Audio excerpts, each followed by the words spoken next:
আসসালামু আলাইকুম। একটি মানবিক আবেদন। ১৩ নং নিশানবাড়ি ইউনিয়নের বাসিন্দা মোশাররফ হাওলাদারের ছেলে ওয়াহিদিন হাওলাদার কিছুদিন আগে গাছ কাটতে গিয়ে গাছ থেকে মারাত্মক অ্যাক্সিডেন্ট করে। তার চিকিৎসা বহন করার মতো অর্থ তার ফ্যামিলির নেই। যে যতটুকু পারেন সহযোগিতার হাত বাড়িয়ে দিন।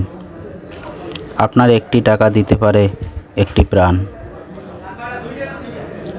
ভিডিওটি বেশি বেশি শেয়ার করুন এবং এই অসুস্থ মানুষটির চিকিৎসার জন্য আপনাদের সহায়তার হাত বাড়িয়ে দিন।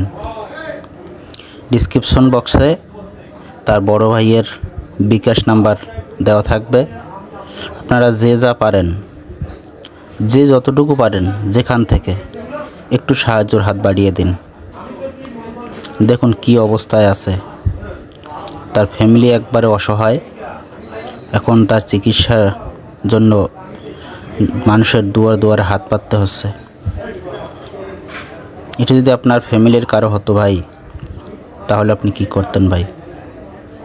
একটু সাহায্যের হাত বাড়িয়ে দিন দয়া করে। দেখুন হাত পা বেঁধে রাখছে, তারপরও তার শরীরের যে একটা যাতনা, তার মাথা ফেটে মস্তিষ্কের ভিতরে রক্ত জমাট হয়ে গেছে।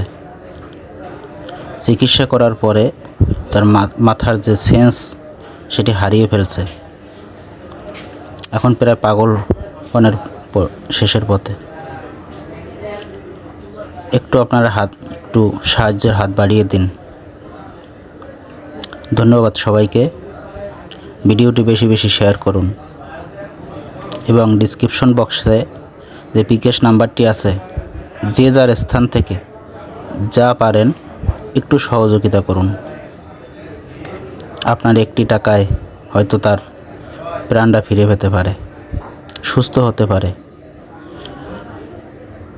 তার দুটি বাচ্চা আছে, অবুঝ শিশু। তাদের দেখাশোনা করার জন্য আর কেউই থাকবে না। ছেলেটি এতিম, তার বাবা মা নেই। আমরা এগিয়ে আসি, সাহায্যের হাত বাড়িয়ে দেই। সবাই ভালো থাকবেন, সুস্থ থাকবেন এবং ভিডিওটি বেশি বেশি শেয়ার করবেন, যাতে সবাই এই ভিডিওটি দেখতে পায়। দোয়া করব যাতে খুব শীঘ্রই সুস্থ হয়